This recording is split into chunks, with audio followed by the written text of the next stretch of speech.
got 8 most disturbing things discovered in basements. What can you really like find disturbing in your basement? I don't know. I got a couple shovels down there. I'm at my house. I don't got no basement in this crib. But you know what I'm saying? Like, we got a couple shovels and ain't that disturbing. The hell? You finding bones in your crib? Dead bodies? I ain't never had that happen. I ain't gonna lie. Alright, man, let's get into it though. Boom, boom, and boom skis. That. The fuck? Talk to me. This first discovery happened to multiple students of Ohio State University back in September of 2013.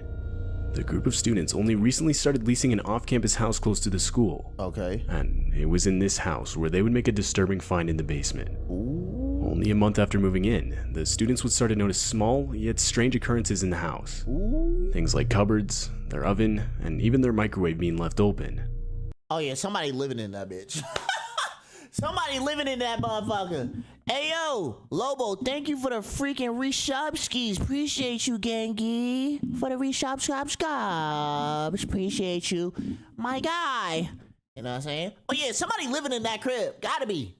Because shit, I'm seeing my fridge open, microwave, like certain things open, like I live by myself or anything, like bro. Nah. Somebody living there. He got a squatter. He got a squatter. I think that's what you call them, squatters. The house was 3 stories, with 5 students on the first floor and 10 others on the second and third. So obviously it was difficult to keep track of everyone. True. But when they realized none of them were responsible, they decided to search the house. Ooh. More specifically the basement. Ooh. What they found was a locked door, which they had originally assumed was You know what it is? Fucking around, the landlord still living that. Mess around, the landlord still living that motherfucker. He live in the basement, and every time they leave, he say, "Yeah, I'm about to give me a little midnight stack or something. Finna go in the fridge. Oh, what you got in here? Damn, I bet ain't." So this is why I can't live with no damn landlord. I could not do it, bro. Hell nah. the utility closet that the landlord wanted to be kept locked. Ooh. Though at no point in time was this confirmed, and after calling the landlord about it, they were informed this wasn't the case. The door should not have been locked for any reason. The landlord would end up sending a maintenance worker to check it out, and after breaking down the door, a room that was clearly being lived in was revealed. Yep. The room had framed photos and school textbooks scattered around. GG. The students would change all the locks that night GG. and leave a note for whoever was living in the room saying to call them. That's the landlord. The man would actually end up calling the number and later be removed from the household. Maybe not. It turns out the guy was a cousin to one of the house's previous residents, which is how he got a key in the first place. What the? One of the students even recalled running into the man in the basement at one point earlier in the month and asking who he was, but only to be met with a very vague answer. Ultimately, the students would blame the leasing company of the home for the incident, as they were responsible for failing to change the locks from the year before. Yeah. Oh nah, babe. In June of 2020, a man named Christopher Town would make a life-threatening discovery while helping his friend move furniture in his basement. Unknown to both of them at the time was the fact that the house itself was built over a well. And so at one point, when Christopher was making his way across the room, the floorboards just underneath him would snap, which caused him to fall the 25-foot drop to the bottom. Fortunately, there was water at the bottom to break his fall. Okay, hell no. See, if I'm thinking about a well, I'm thinking about The Grudge. No, The Ring, okay? Nah, I ain't fucking with no well, son. Cause then damn near you about to see a girl with long hair, long black hair start crawling out that motherfucker. Talking about, I got 7 days to live. Hell nah, I ain't gonna know. And it's in the house? Oh, nah. Not me. No. What's good, Darko? What's good, Jordan? That's insane, though. Though this meant Christopher would have to use the rocks on the wall to hold his head above the water while he waited for the local fire department to arrive. Oh yeah, I see the ring in there. Yep. And to make things worse, the water itself was at an extremely low temperature. Oh? Though, after only a few minutes, the fire department was able to successfully get Christopher out using a hauling system. Okay. And other than almost getting hypothermia, Christopher would make it out unhurt.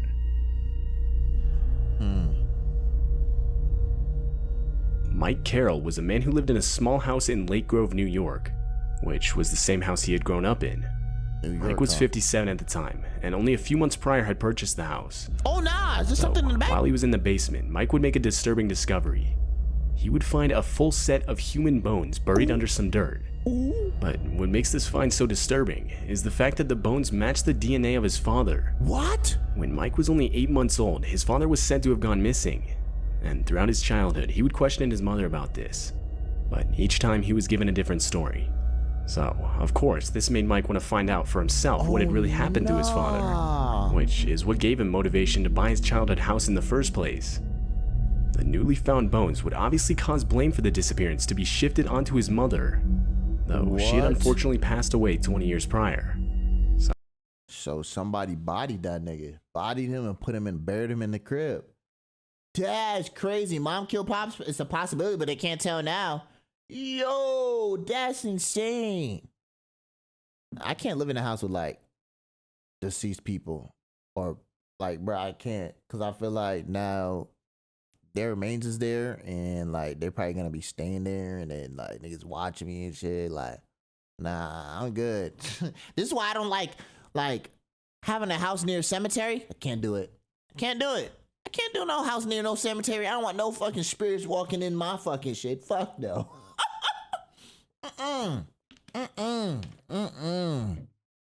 So, there's no way of confirming if she was responsible or not, and therefore what really happened will forever be unknown. In January of 2016, an appliance repairman was responding to a call from house owner Charles Price. Though, while the repairman was working in the basement, he would claim to have noticed something moving in a covered container in a back corner.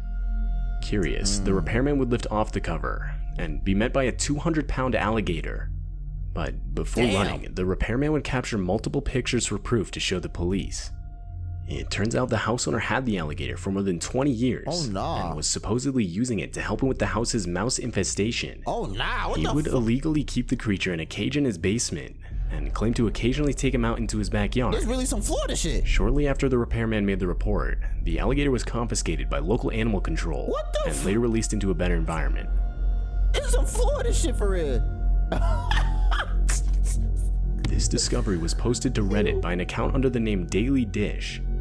In the post, the Redditor explains how a few years ago they shared a house with some friends, and in the first few months of living in the house, they hadn't spent much time in the basement. The basement was half finished, with the other half. Okay, one of my other pet peeves, son, is a house with an unfinished basement. That shit is so chopped, bro.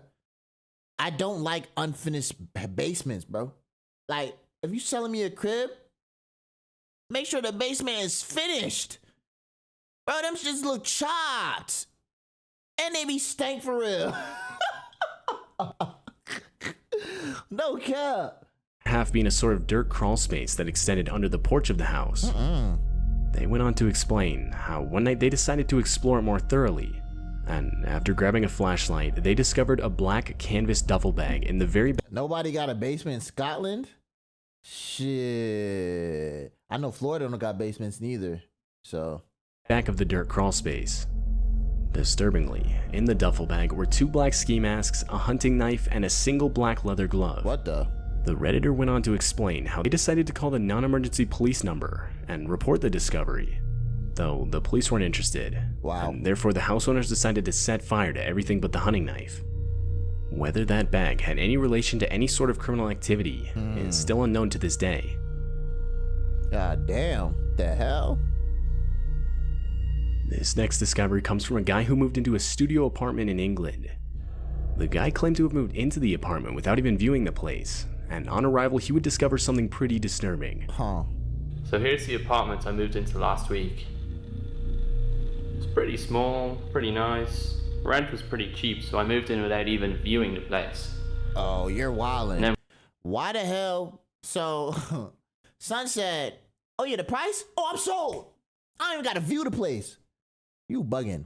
I'm always gonna, like, it may look good in the pictures, but son, always go to that fucking viewing, bruh. Always go look at it in person, because I've seen some that look okay in person. I mean, on picture. When I go to it in person, hell nah. I'm like, wow, this not as what I thought it was. Like, son, you feel me? So, hell nah. Always go look at the crib. Don't matter the price, bruh. Nope, don't matter. And when I got here, I realized why the rent was so cheap. The guy then goes on to give a tour of the apartment, and after a while, this sort of trapdoor on the floor can be seen. Oh no. Got a bathroom, pretty standard. Yeah, somebody coming to And your then we got crib. down here. What's this? Yeah, somebody coming to your crib. It's definitely a handle. So I figured, you know, a bit of underfloor storage. So let's lift this up. What the? What is that? That looks like it goes down That's pretty a deep. basement. Featured directly under this guy's apartment is some sort of dungeon-looking basement. Walking in the stairs. Oh hell no! You about to see some demons. Coming down. Oh my. Oh, you can see a corridor going off straight. Oh hell nah, that look dusty. Interesting graffiti on the wall. What the? Down here, this place is strange. There's like a The brick seat or bed. Compared to the rest of the apartment, the area itself is pretty big, featuring many large rooms and corridors. Oh nah.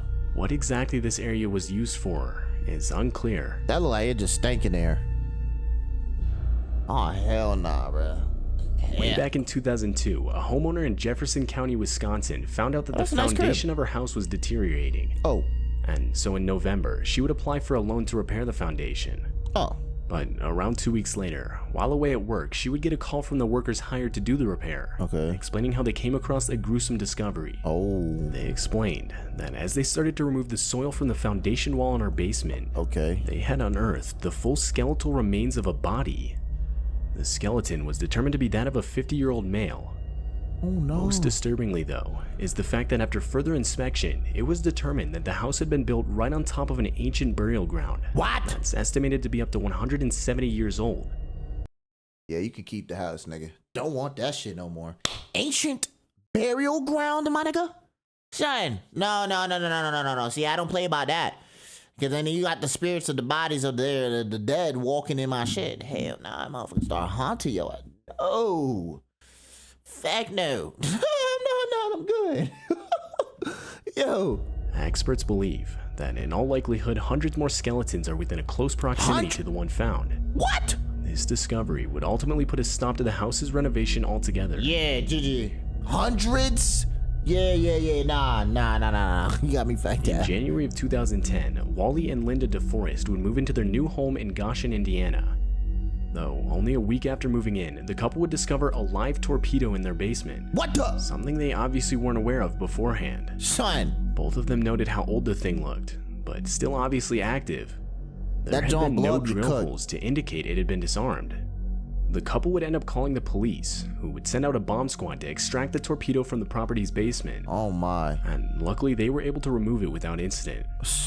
But considering the squad did confirm the explosive was still active upon arrival, the whole situation just makes you think how much worse things could have really gone. The house would be done. The house would have been gone. W video. What the hell, bruh?